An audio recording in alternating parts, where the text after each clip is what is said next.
वाल्मिक कराडचा पाय आणखी खोलात जातोय। दुसरा सीसीटीव्ही समोर आला असून ते कशा प्रकारे पळून गेले याचा अंदाज लावला जातोय।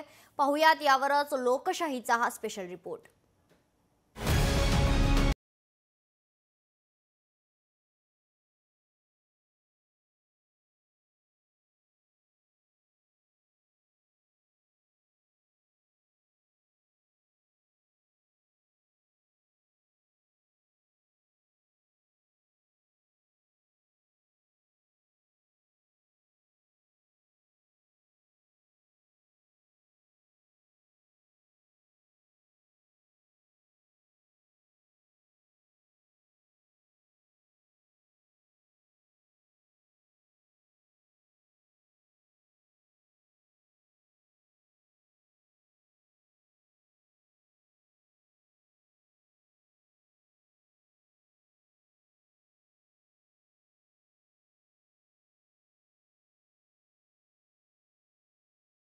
काय आहे सीसीटीव्ही मध्ये?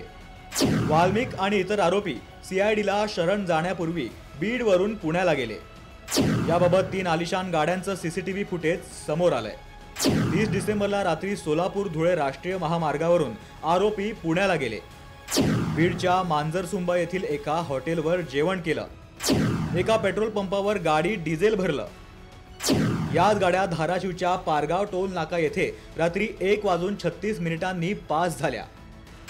पाषाण येथे सीआयडीला शरण येताना ज्या गाडीतून वाल्मिक कराड आला ती गाडी याच ताफ्यातील असल्याची शक्यता आहे।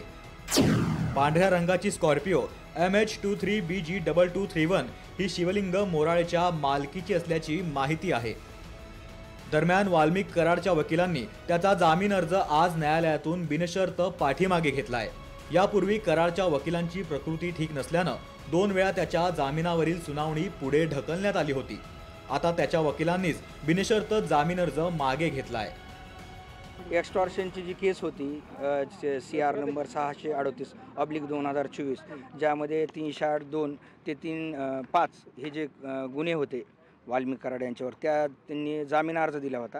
तो जामीन अर्ज त्यांनी आज विड्रॉल केलेला आहे, म्हणजे काढून घेतलेला आहे तो जामीन अर्ज, त्याच्यामुळे सुनावणी झालेली आहे।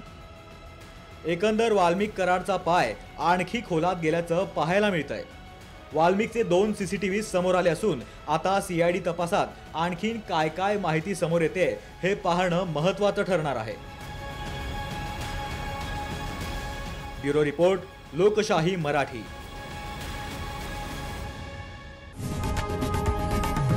लोकशाही मराठी ऐका, पहा, जागरूक रहा।